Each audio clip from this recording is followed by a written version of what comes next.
Bom, pessoal, então, na nossa divisão aqui, para bater um papo com vocês estão vendo que é muito mais um bate-papo do que ensinando, até porque a gente também está aqui para aprender com vocês, tá? Então, eu fiquei muito com essa discussão. Por que um pesquisador deve revisar material científico? Tá bom? Bom, motivos, né, que eu enxergo para se revisar o material científico. Primeiro deles, aprender. Ao revisar um trabalho, eu enxergo que nós, pesquisadores, aprendemos com aquele trabalho também. Tá? Então, na minha visão, esse é o primeiro motivo. O segundo, atualização. Gente, o que eu já tive de ideias, né? E aí tem uma questão que é da parte ética, que a professora Jussara já nos alertou. Ao estar revisando o trabalho, você começa a ter ideias para os seus temas de pesquisa, muitas vezes. Tá? Então, te auxilia nesse sentido, te auxilia, poxa, né, esse método aqui, essa forma, essa literatura que ele está usando para embasar esse método, eu não dominava.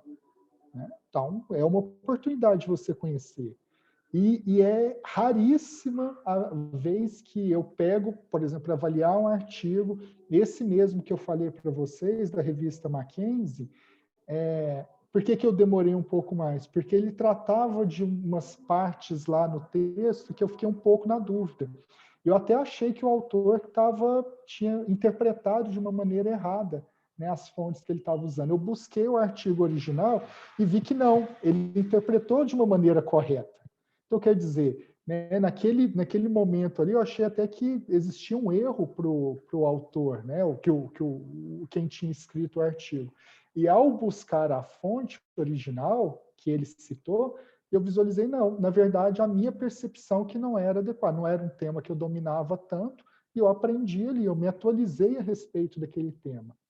E um outro ponto é a questão da contribuição. Vários de vocês já colocaram aí no bate-papo, né, no chat, que nós estamos usando, de problemas, demora na revisão, né? A professora Jussara citou vários tipos de revisões que às vezes a gente recebe e não contribui de maneira alguma. Né? Então, é um outro motivo para ser revisor, né, de qualquer tipo de material científico, é participar de uma banca, é um evento, é um periódico, é alguma contribuição, né, uma leitura de um ensaio teórico, né, que tem sido muito normal. Esse tipo, e isso você contribui para a ciência como um todo. E é uma escolha, né? Nós temos nesse momento 138 pessoas ao vivo, outras, né, várias pessoas vão assistir esse material gravado. A gente fez uma escolha aqui pela academia. E ao trabalhar como revisores, a gente está contribuindo para todo o nosso ambiente. E isso tende a reverter para nós mesmos, tá bom? A essência de uma avaliação, tá? Eu acho que esse é um ponto importante. Eu e a professora Jussara conversamos muito a respeito disso. Primeiro, respeito. Enquanto avaliador, nós, no mínimo, precisamos de ter respeito pelo tempo que alguém dedicou ao escrever um trabalho, pelo trabalho que essa pessoa teve, né, de entrar na revista e fazer a submissão. Eu sei, gente, que em alguns momentos a gente pega o trabalho e fala, não, né, o que esse trabalho está fazendo aqui? Né? Como que chegou nas minhas mãos para avaliar esse trabalho? Mas se a gente for pensar, é um erro até lá de desk review, né? Ou na fase de avaliação primária dos artigos, que é feito normalmente para os editores, né? Se o artigo não fosse bom, não deveria ter passado ali. Tá? Acontece muito em evento também. O evento científico, normalmente, o que a gente entende pelo evento científico? É um trabalho em construção. Tá? Então, a gente tem vou citar aqui o Encontro de Gestão e Negócios, né, que a FAGEM vai promover agora no segundo semestre. Existem trabalhos, né, vários cerca de 20 de cada... Flávio, como é que é mesmo a ordem? Esses dias eu até citei lá, se o Flávio estiver aqui ainda, mas se eu não me engano, de cada 4 trabalhos submetidos, de cada 4 trabalhos aprovados, um foi publicado em uma revista. Tá? Isso Então, você mesmo. tem... É isso, não é, Flávio? De Uhum. cada 4 trabalhos que foram aprovados para o EGEM, Aprovados. um foi publicado em revista por meio dos fast track. Isso a gente sem olhar aqueles que não pediram fast track e que submeteram, que tiveram aprovação. Então, quer dizer, 25% foram aprovados só no fast track. Então, você tem uma qualidade. Mas, ao mesmo tempo, a gente recebe, às vezes, o trabalho de um aluno da graduação, que não tem uma experiência muito grande com pesquisa ainda, mas que se esforçou e submeteu um trabalho, e ele, às vezes, não tem condições de ser apresentado realmente nem no evento, ou seja, não tem para um periódico também. Só que eu tenho que pensar nisso. O esforço que essa pessoa teve, ao colocar a minha opinião, eu tenho que ser respeitoso com essa pessoa, fazer indicações. Né? Eu já tive trabalho desse formato, exatamente assim. Não foi o único, não. O que eu procurei fazer? Primeiro, né, levantar, né, o que é o bacana do trabalho, o esforço que a pessoa teve de fazer a submissão, né, mostra que a pessoa tem interesse, mas a partir disso já fui colocando, olha, o trabalho não está adequado, porque o método é bastante inconsistente. Nessa inconsistência do método, você tem alguns caminhos para seguir. Como era da área de administração, né, uma área que é a minha área, eu indiquei livros de metodologia para a pessoa, né, fiz a indicação lá no parecer. Eu imagino se esse autor ele realmente ele tem um interesse de ir para a área acadêmica, ele deve ter ficado, ninguém fica feliz com o trabalho ser rejeitado, mas ao mesmo tempo se ele quiser, ele pode utilizar desse parecer para algo, para a evolução dele, né? E um outro ponto que a gente tem que, na minha visão, a gente deve lembrar, né, que esse processo de avaliação, ele está efetivamente de acordo com a tarefa, a atividade de educador, tá? Que nós todos pesquisadores, a gente tem um pouco do educador. Para ser pesquisador, não necessariamente é um professor, né? Eu posso ser um estudioso do assunto, mas ao fazer pesquisa, a gente tem um pé na área de ensino também. Então, essa avaliação, eu entendo que a gente deve ter esse olhar de como educador também. Como que eu posso contribuir, mesmo que o trabalho não esteja bom, tá? E já aconteceu comigo, por exemplo, de pegar trabalhos que era claramente, ao ler, né, você olhava lá, você via, não, isso aqui tem plágio. E aí eu fui fazer uma busca e realmente eu descobri que tinha plágio.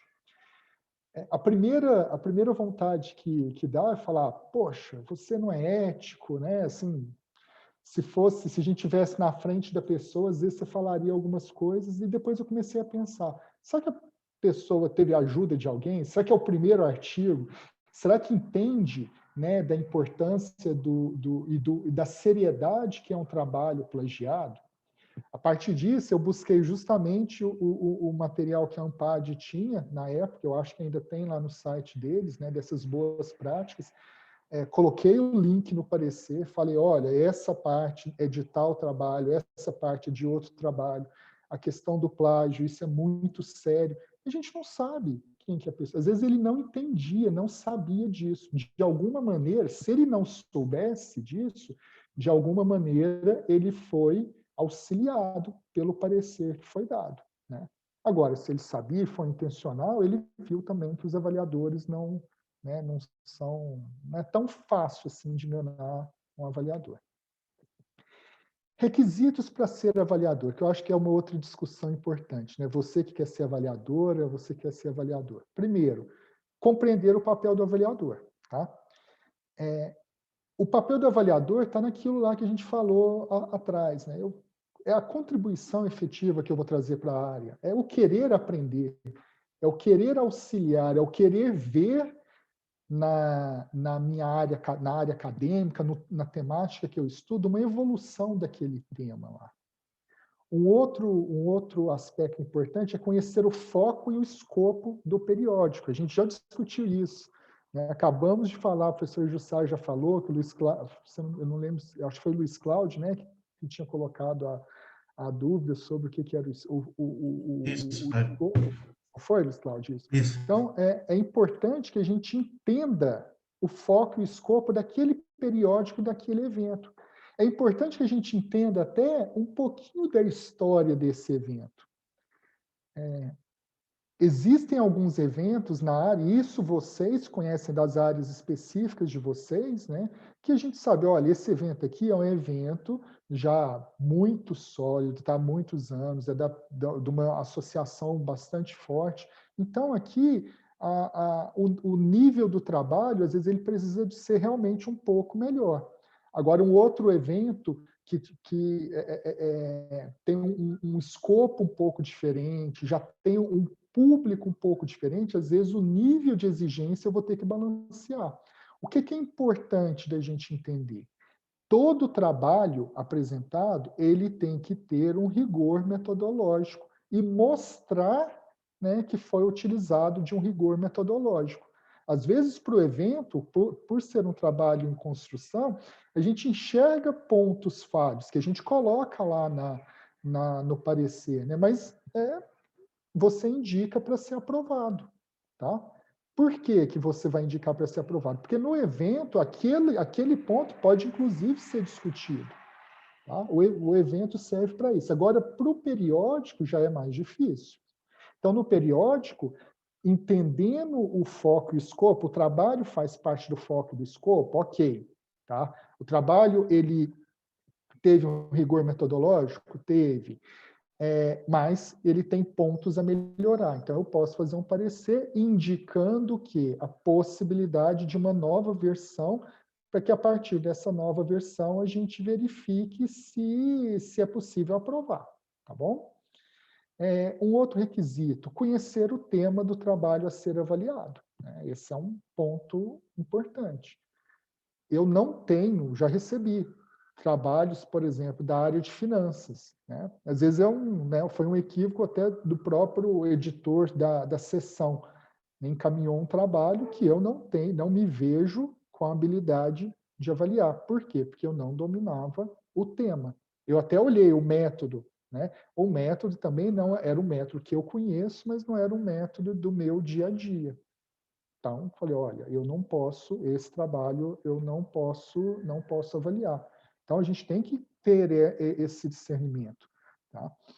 E, às vezes, quando a gente fala de dominar o tema, não é que seja o tema que você pesquise no dia a dia.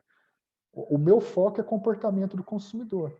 Então, eu chego lá, né, eu posso trabalhar o comportamento do consumidor de cosméticos, posso trabalhar o comportamento do consumidor, o consumo colaborativo, né, diversos olhares dentro do consumo, às vezes de subtemas que eu não domino, mas eu domino as teorias do comportamento do consumidor. Então, aí sim é possível de fazer a avaliação. Entender do método do trabalho a ser avaliado, a professora Jussara já falou isso conosco, né? É importante.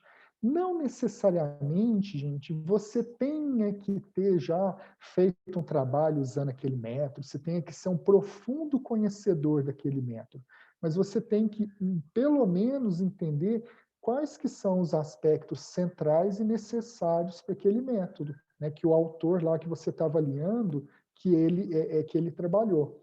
Muitas vezes, muitas das contribuições, das sugestões que são feitas estão relacionadas ao método adotado pelos autores. Então, é importante que a gente tenha, né, pelo menos um conhecimento básico a respeito daquele método para avaliar. Se não, eu também indico para vocês, olha, né, rejeitar a avaliação daquele trabalho.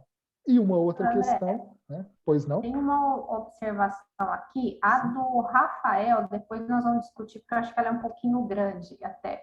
A do Alexandre, né? Ele pediu para comentar um pouquinho mais sobre autoplágio.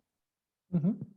E o Luiz Cláudio, ele quer saber o que chama a atenção de imediato, né, de um avaliador para indicar um artigo para o Fast Track, num evento. Quem que perguntou do Fast Track mesmo? Luiz Cláudio. Tá, eu vou falar primeiro do Luiz Cláudio, depois é o... O se eu falar o seu o nome errado, Alexandre, eu acho que é Alexandre. Eu Alexandre. tinha visto ele, e ele já tinha falado do autoplágio, né? Luiz Cláudio, a questão do Fast Track, normalmente os eventos, eles têm avaliações, a maioria deles, você tem alguma avaliação quantitativa. E a partir dessa avaliação quantitativa, ou você vai lá e coloca, por exemplo, o método, excelente, né? A análise dos resultados, excelente. E isso vai ranqueando internamente o trabalho. E depois, eu estou te falando da maioria dos eventos. Depois, você tem os eventos que foram, os trabalhos que foram aprovados, etc. Né?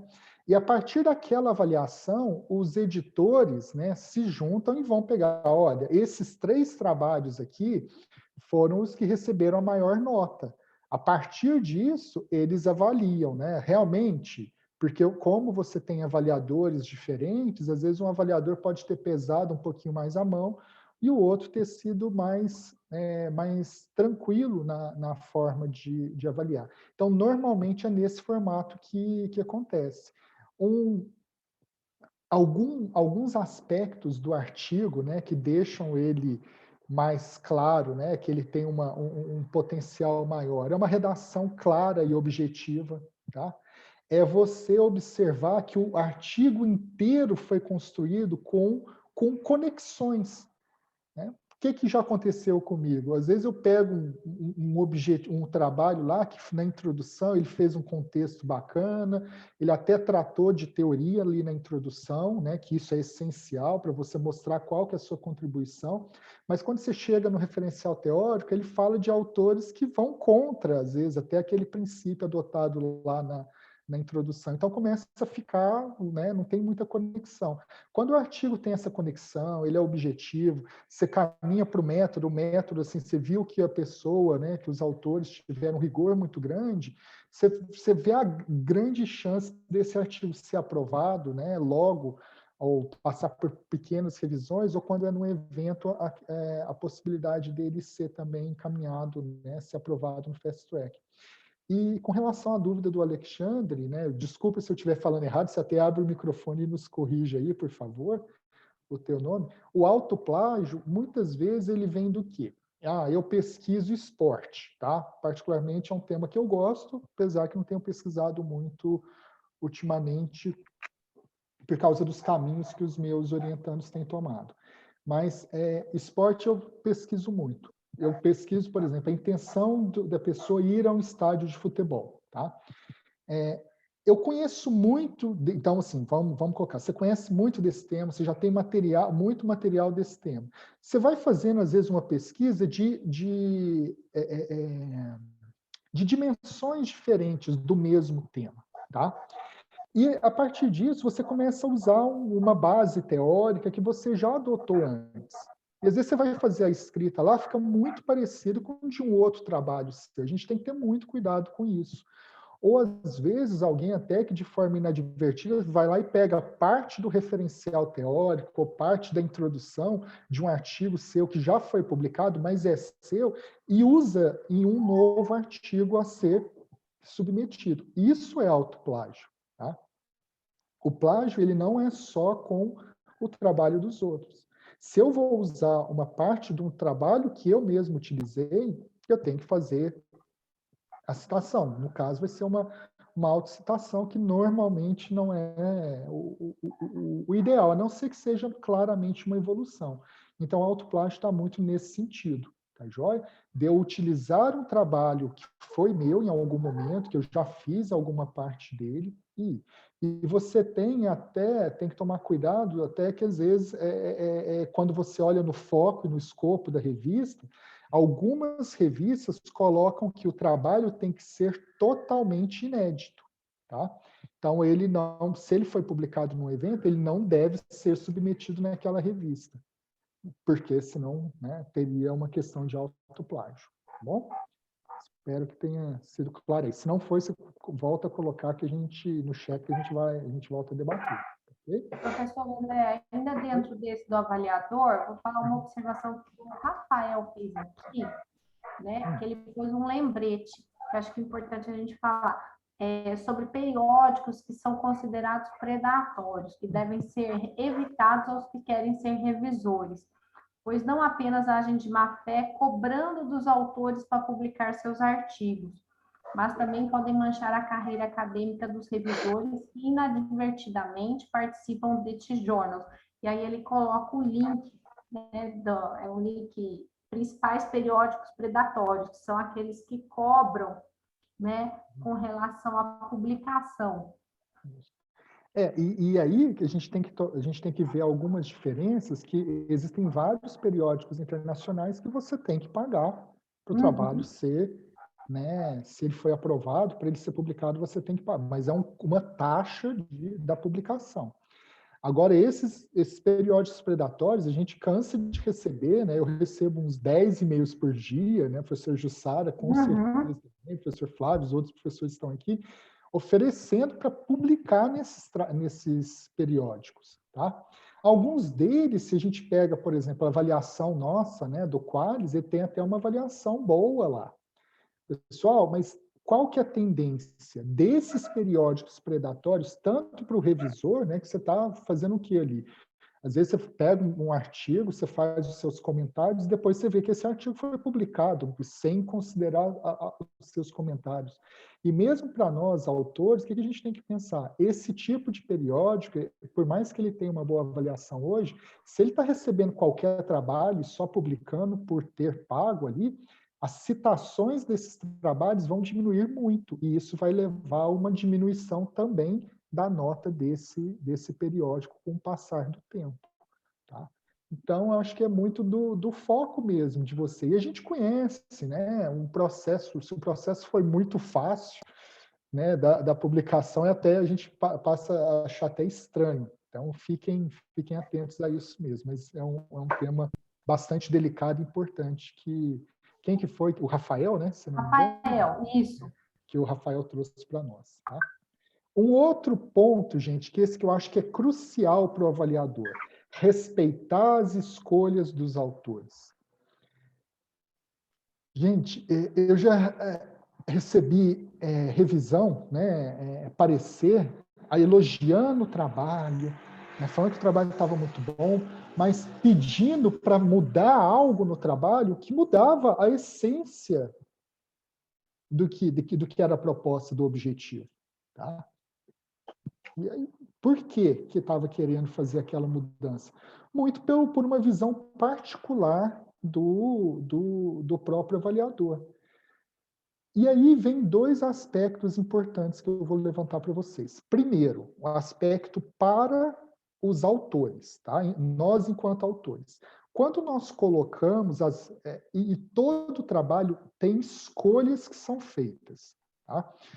Eu vou pegar o público jovem, eu vou trabalhar só com mulheres, eu vou trabalhar só com pessoas dos estados do Nordeste, eu vou fazer toda a minha pesquisa online. Independentemente da escolha que você fez, você tem que justificar essa escolha de uma maneira clara e que dê suporte à opção que você teve. Tá?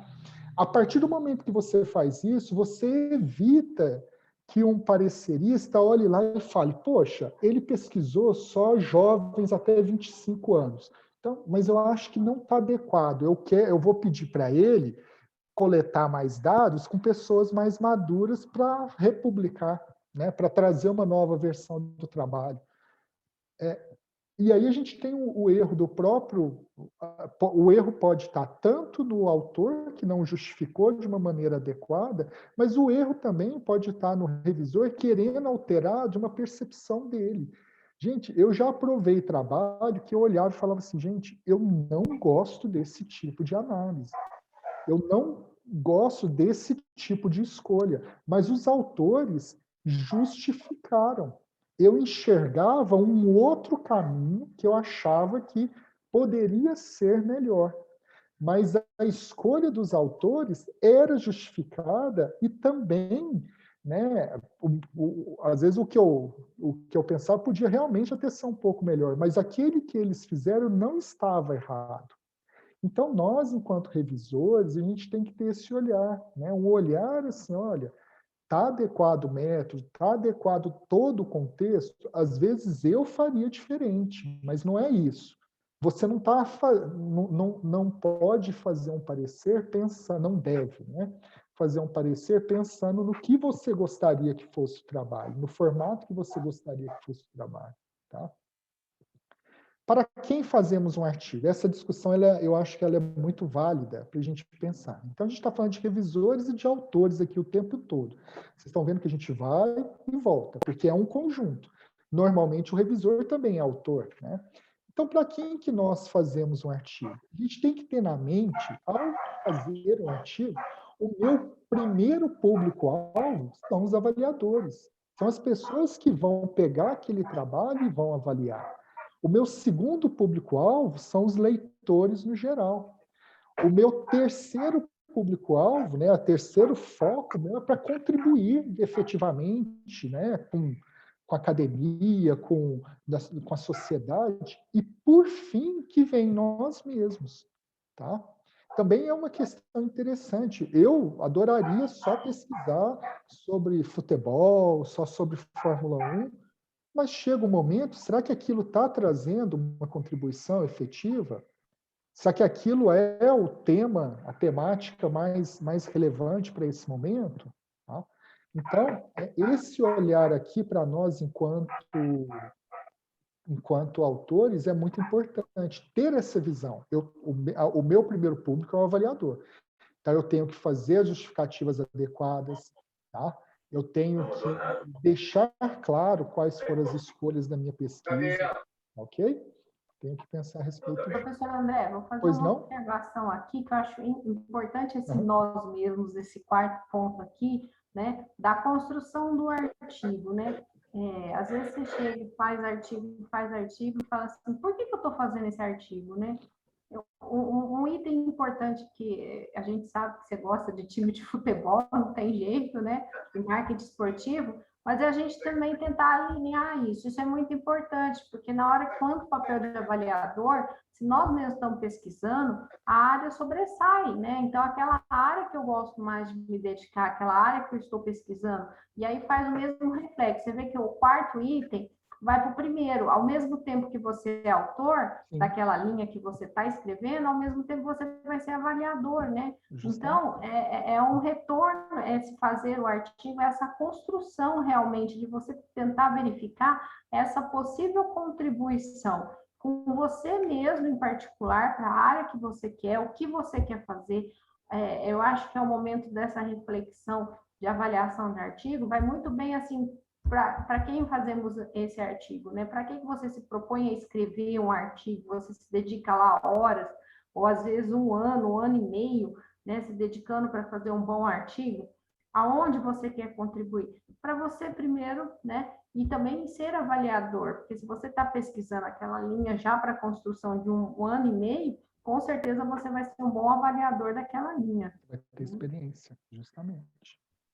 Professor André, tem uma observação aqui do Jaderson, né, que ele colocou, volta lá no assunto do plágio, só antes de você começar os tipos de artigos, que eu achei importante também. Meu aluno publicou um artigo num evento, utilizou uma imagem de campo nesse artigo. Posteriormente, ele escreveu um outro artigo e me pediu para ver. Quando olhei, vi a mesma imagem, mas sem a referência do evento anterior. Daí orientei a colocar a referência do evento anterior de onde ele publicou. Imagem, Jaderson, é uma coisa complicada de ver da onde a pessoa tirou. Né? Acho que o professor André também...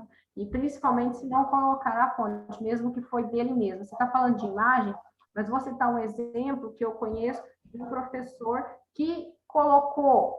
Ele publicou um artigo num periódico X e os mesmos itens da metodologia para baixo ele colocou em outro artigo e quase tentou publicar em outra revista. É plágio da pessoa mesmo, entendeu?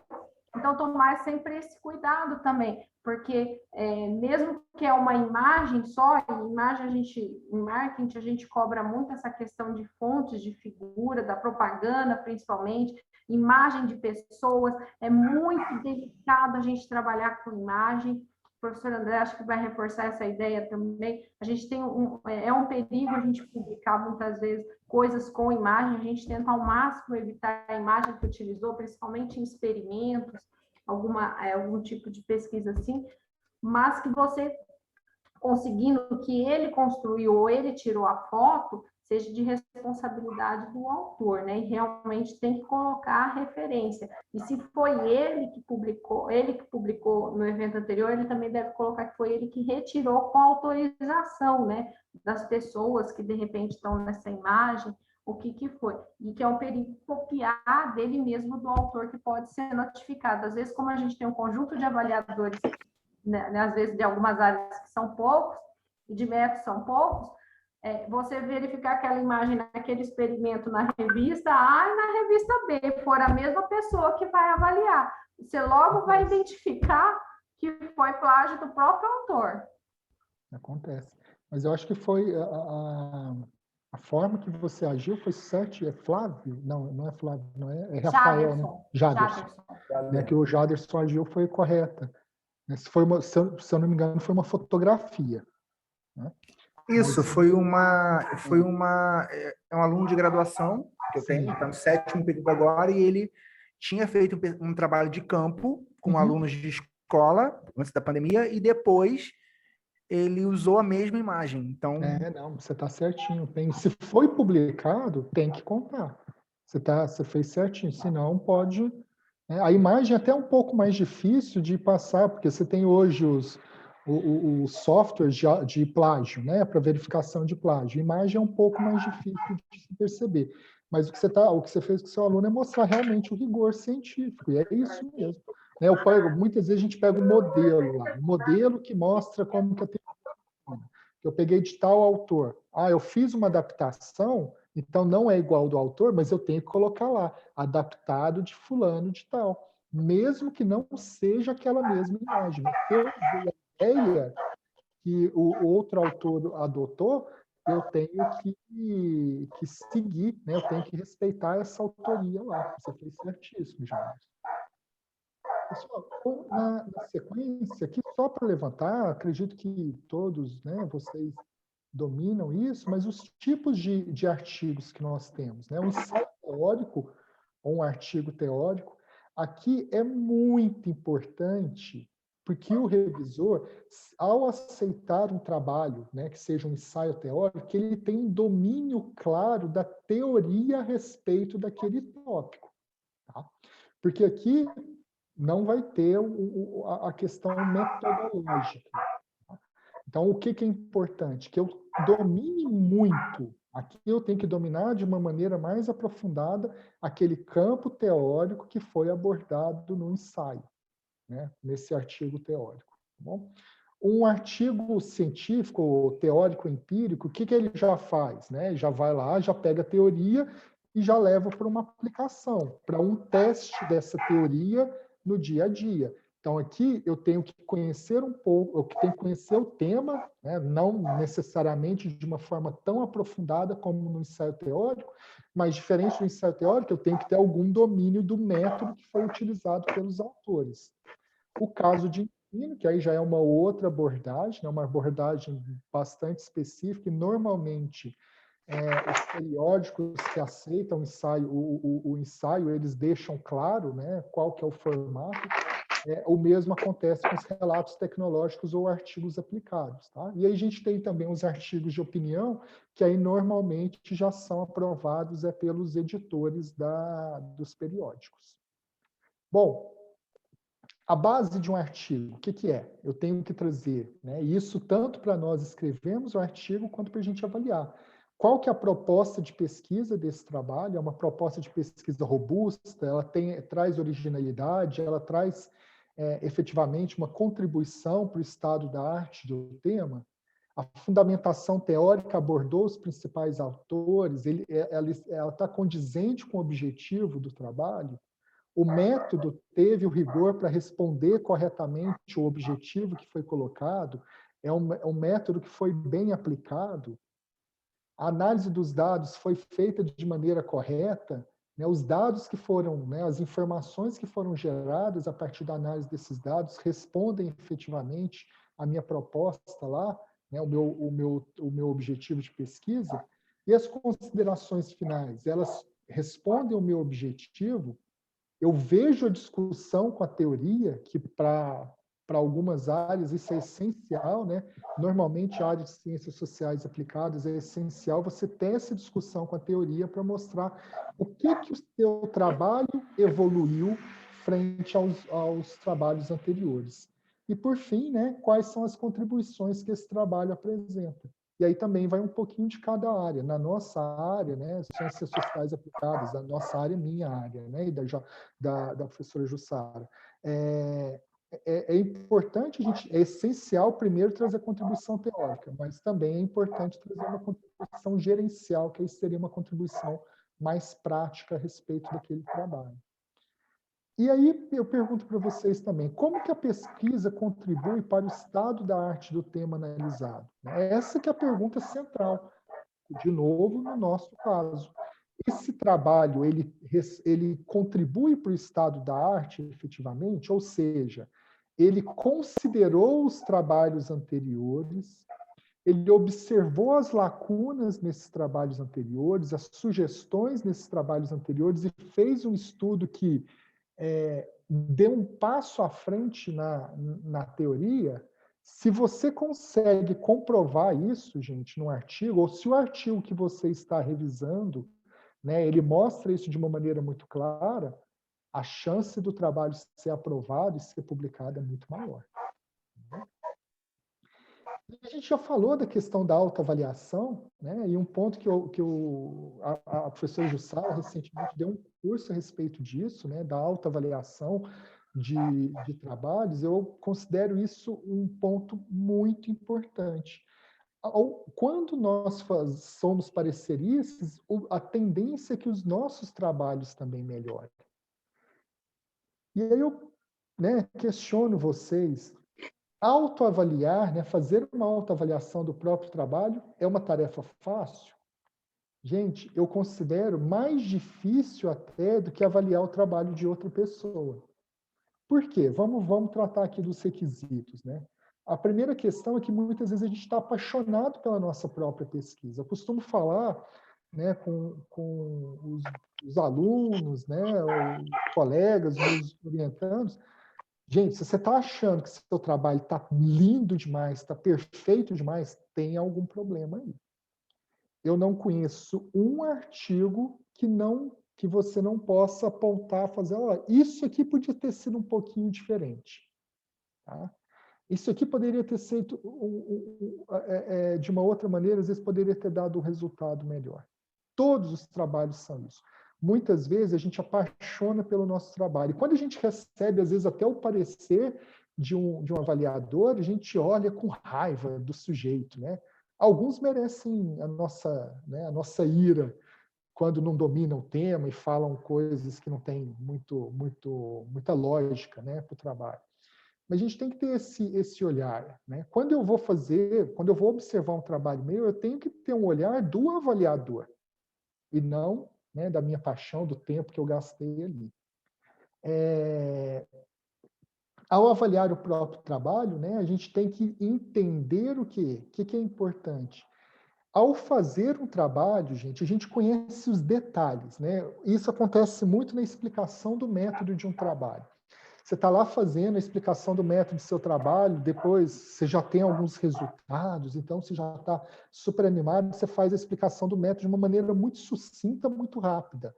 Por quê? Porque a gente já domina aquele assunto, a gente sabe como é, né, que foi feito. Eu tenho que tomar cuidado para apresentar isso para os autores e não ficar só para mim, né? Para os avaliadores, melhor dizendo, tá? Então, não esqueça disso. Às vezes, assim, tem detalhes no trabalho que você fez que você já domina, você sabe como é que foi coletado. Não, mas espera aí. Ele tem que saber corretamente como que é meu instrumento de coleta de dados. Você fez um questionário. Né? Você simplesmente coloca lá, a coleta de dados foi por base de um questionário. Não, o que tinha nesse questionário? Como é que ele foi aplicado? Você fez algum teste a respeito desse questionário? Tá? Posicione-se como um avaliador e não um defensor do seu próprio trabalho. A gente já falou um pouco disso. Né? Sugestões para autoavaliação de um trabalho. Primeiro, avalie o seu artigo conforme ele será avaliado no periódico, no evento que será submetido. Para isso, pessoal, uma dica que eu dou para vocês vão fazer uma submissão, né, em um periódico. A gente falou mais cedo a respeito dessa questão do escopo, né, do periódico. O que é essencial? Vá lá e leia, né? O que é o foco, o escopo dele?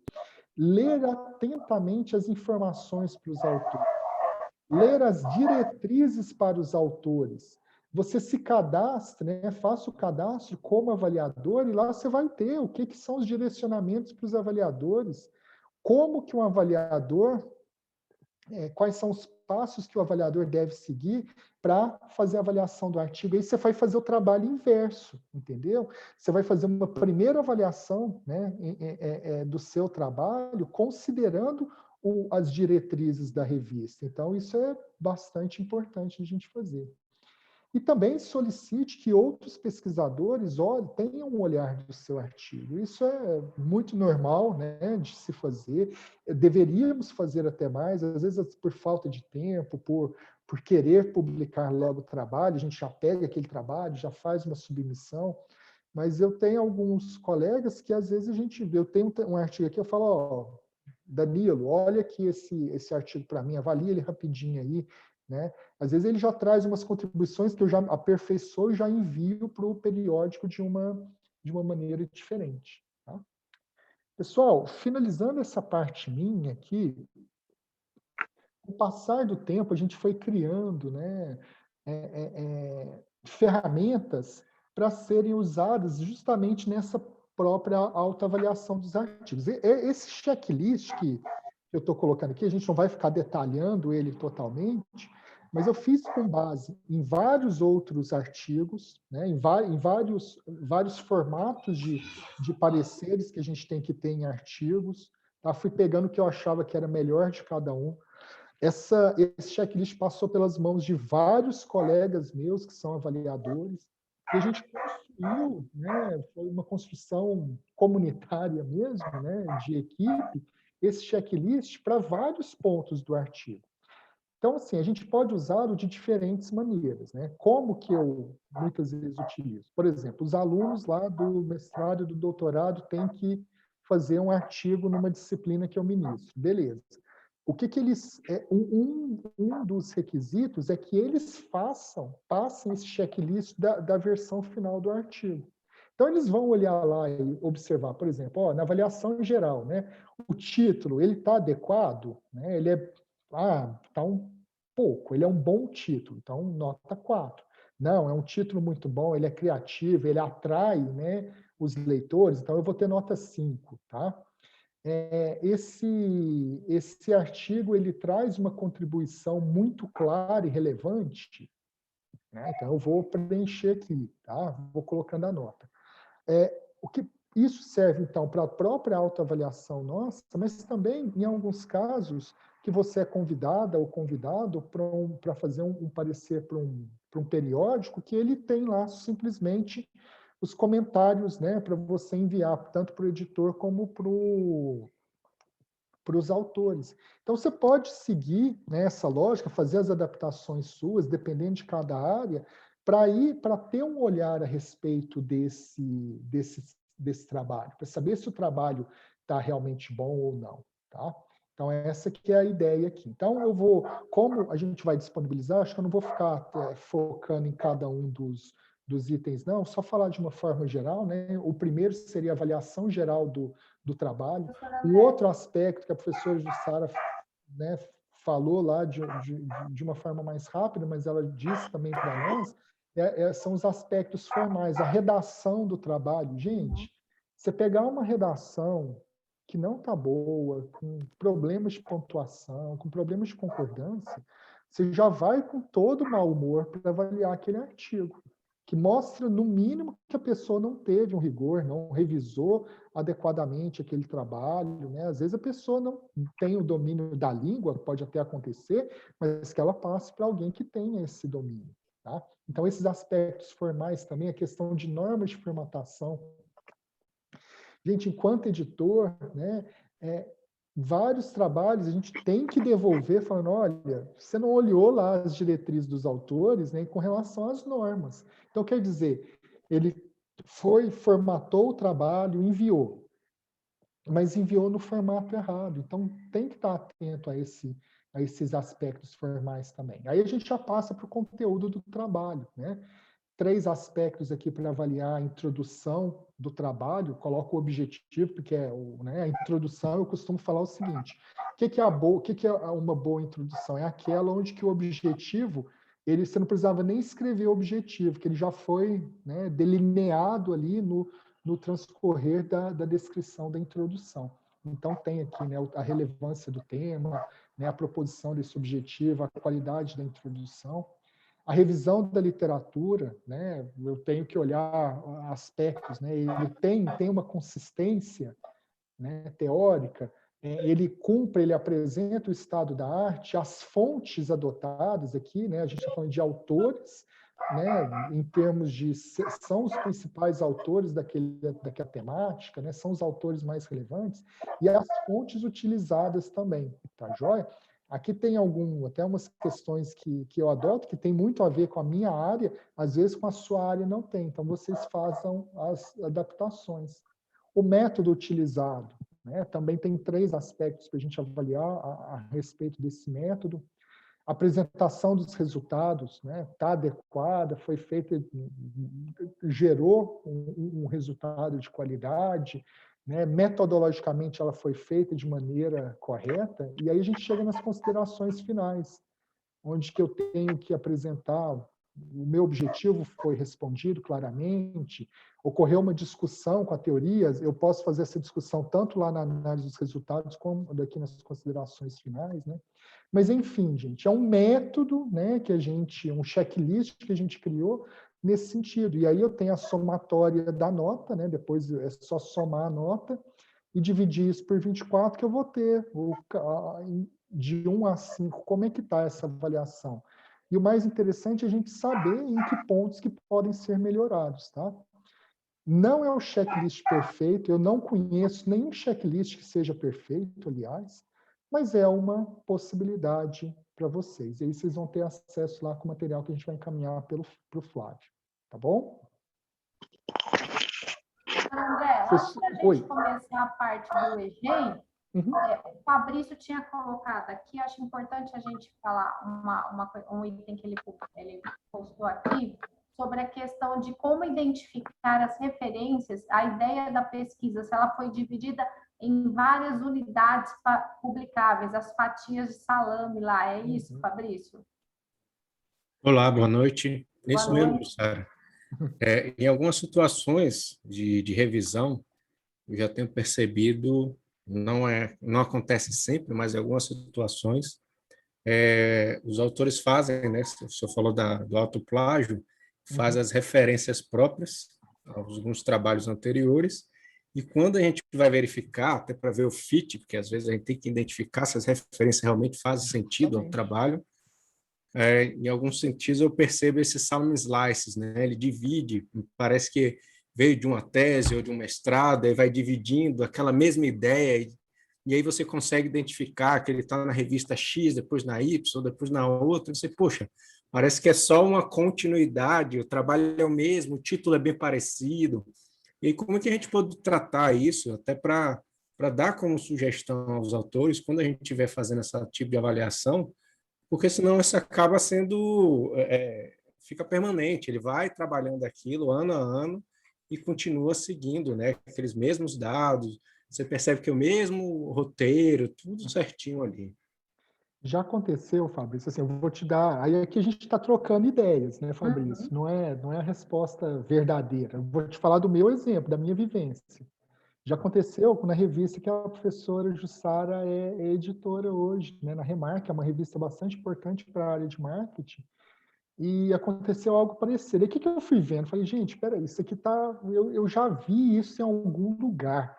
E eu já tinha visto isso em algum lugar e tal e tal. Eu falei, peraí, deixa eu fazer uma pesquisa aqui. Eu encontrei um trabalho que você via claramente, você já descobre quem que são os autores ali, né? E aí, beleza, né? Eu peguei e joguei e procurei pelo nome dos autores. Aconteceu exatamente o que você está falando. Apareceram lá, né, numa base que a gente adota aqui no Brasil, a SPEL, e aí apareceram lá 3 trabalhos deles que era uma sequência, tá? O que eu fiz? Eu fui e coloquei, falei, olha, o trabalho, ele apresenta todo um rigor, ele tem um encaminhamento, mas ele carece de originalidade.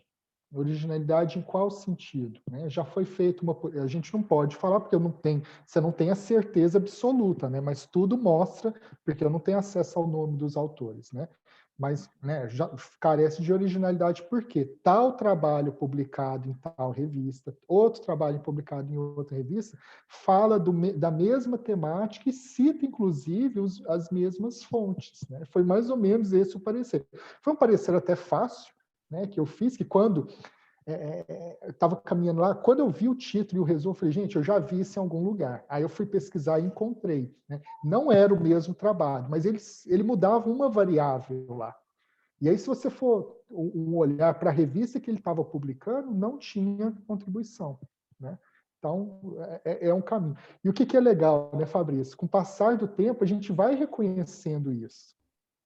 A partir do momento que você vai fazendo revisão, né, você vai lendo muitos trabalhos, a gente vai reconhecendo isso, e isso é um erro, né, grave, e até mostra. Gente, o próprio Lattes seu não fica algo bacana. Seu currículo, né, de forma geral, imagina, ó, você tem 10 trabalhos, 8 deles é o mesmo tema, mudando uma vírgulazinha aqui e outra ali. Né? Não pega bem. Né? Que nesse caso acaba ficando evidente. E aí o senhor comentou uma situação que a gente consegue até ver quem são os autores, Justamente. porque você percebe, a metodologia é a mesma, os dados são praticamente os mesmos, a linguagem, a forma de escrita é a mesma, e você, poxa, só pode ser André aqui e Jussara, Então, são os mesmos autores que estão sempre publicando aqui. E justamente. aí a minha preocupação, professor, é por conta da questão de ter sido publicado. Então, você vê uma sequência, por exemplo, 2018 foi em uma revista, 2019 em outra, 2020 em outra, e aí você consegue, aí você fica, poxa, e agora? Eu vou barrar, mas o meu receio, depois ele manda para uma outra revista, acaba sendo Ah, publicado lá, e aí você... mas a Bom, questão que eu acho é muito isso, assim, porque, na verdade, ele não está sendo honesto contigo. Ele não está sendo honesto com a revista. Que se ele falasse, olha, né, esse trabalho é uma sequência, né, a gente sabe a questão de identificar que isso não é legal, mas se ele né, pode falar, ó, foi a sequência de outro trabalho e tudo, mas o que é o ponto principal? Qual que é a contribuição? O que é diferente, Fabrício, né? Até uma discussão que é bacana da gente fazer, às vezes o que ocorre? Eu faço uma coleta de dados não é algo fácil, né?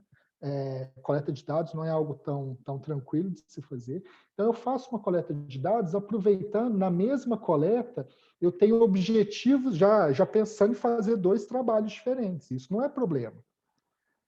Eu fiz isso recentemente com a Covid, a gente teve, né, uma publicação falando sobre Covid. Existia um contexto daqueles dados que foram coletados para um tipo de consumo específico. Tá? Mas eu também peguei os dados só da Covid, a gente fez um teste do modelo que foi publicado super rápido, né, e tinha todo um apelo ali. Então, o trabalho ele foi usado, na verdade, para publicar 3 artigos, mas os 3 são independentes. Não é a mesma coisa você fazendo uma roupagem. Tá? Então, isso que é importante da gente pensar. Fabrício, só para contribuir também, existem estudos, né, dessa questão da fatia de salame aí, que se fazem necessários, tá? Por exemplo, na área de saúde, um estudo é uma continuidade de um outro, tá? E a gente vê isso bem, até nas próprias áreas da saúde, tá lá os mesmos autores, porque você vê o reflexo. Então, tomar um cuidado se realmente só o estudo ele é um plágio dos próprios autores, se já foi publicado, ou se ele é essa fatia, né? E aí, aonde você vai ver isso? Às vezes, a parte teórica, como é o mesmo assunto continuando, por exemplo, a vacina, tá? Eu e você discutimos a vacina, vamos publicar até onde nós chegamos. De repente, o professor André comigo e você de novo vai somar e fazer a continuidade desse estudo. Então, existem estudos que têm realmente essa divisão, porque se fazem necessários. É através de um estudo que deu certo ou que não deu certo e que os outros vão continuar. Então, fazer essa observação. Realmente, na linha de marketing, né, vou falar mais junto ao professor André, a gente às vezes faz um questionário que tenta, às vezes, dar, e tem temática, né, professora, que dá para fazer um questionário robusto e que, às vezes, sai 2 ou 3 modelos de equação estrutural, né? Mas aí tem outras teorias, aí modifica o artigo, que é completamente diferente nesse caso aí que você questionou. São situações diferentes da do salame, com a questão de aplicação de questionário e com a questão de você identificar se esse artigo pode ou não ser dividido, né? Porque tem autor que faz na tese, na dissertação, às vezes a gente vê que tem realmente continuidade, fase 1 e fase 2, né? Tem, a gente chama, o estudo guarda-chuva, né? Ele amplia dentro dele um monte de itens e variáveis e cada um vai formando um estudo. Aí a gente tem que analisar bem enquanto avaliador, né? Porque é uma decisão. A gente já pegou de tudo. Artigo que tinha sido publicado nesse formato que o professor André falou, artigo que já tinha sido aprovado numa A1 em inglês e que estava submetendo em inglês para uma do Brasil. Então, é muito difícil, tem que identificar tudo, Fabrício, tem que ir atrás. Até uma questão, o Guilherme colocou aqui, rodar em plágios. Assim, enquanto avaliador, você tem autonomia, porque fica uma coisa mais robusta se você também rodar. Tem softwares gratuitos, né, em que você consegue verificar e identificar. Pode acontecer? Pode. Quem está no mestrado e tese está tão maluco para publicar, vou falar essa palavra, tá? Entre aspas, está tão doidão para publicar nas coisas ou em evento, o que ele faz? Ele manda para 2, 3 revistas simultaneamente. Que é super errado, né, Jussara? Isso Então, a gente aí não o que pode acontece? aceitar. Uma prova, outra prova, a hora que você dá lá rodar aprovado, já está aprovado em outra. Você se queima, porque aí seu nome vai ficar lá que você publicou em 2 lugares simultaneamente, enquanto primeiro autor. Tomar um cuidado com relação a isso, né? Então, às vezes, faz valer a pena passar assim, que o Guilherme postou aqui, né? O professor André poderia rodar no CopSpider e no Turnitin, né? Se seria interessante. Como são gratuitos, né? Eu acredito que é uma fonte que pode auxiliar aí na avaliação. O que ocorre normalmente, quando é periódico, são normalmente os periódicos que já estão há mais tempo, que já são mais tradicionais, os próprios editores já fazem isso, né? Já rodam os artigos que eles recebem para ter um relatório de autoplágio. Mas outros periódicos que são mais recentes, que não têm tantos recursos, já não tem essa condição. Mas ele falou certinho, se for possível pegar. E aí a gente tem que tomar cuidado, eu até lembrei, Jussara, ainda, né, no assunto que o professor Fabrício colocou aí para a gente, eu mesmo fiz uma pesquisa falando lá do futebol, tá? Falando do futebol, o que levava os torcedores a irem ao estádio. Mas eu fiz essa pesquisa há 10 anos. Esse ano, né, colotamos dados de novo, fazendo algumas alterações. O paper não está pronto, mas como que ele vai ser publicado? Citando aquele trabalho lá atrás e mostrando qual que foi a evolução e as modificações que ocorreram no período e quais foram as modificações ocorridas na estrutura da pesquisa para identificar as evoluções que ocorreram. Aí, nesse caso, você está fazendo o quê? Né? Você está fazendo quase que um estudo longitudinal, né? Acompanhando ao longo do prazo. Mas o que é essencial? Eu tenho que citar. Eu não posso, esse artigo especificamente, eu não posso de jeito nenhum deixar de citar o que foi feito lá atrás. Tá bom? Professor Jussara, agora você conversa conosco sobre o EGEM? Opa! A gente já está meio, estamos adiantando, já passamos da nossa proposta do horário inicial, né? mas está sendo bacana por causa das contribuições, né?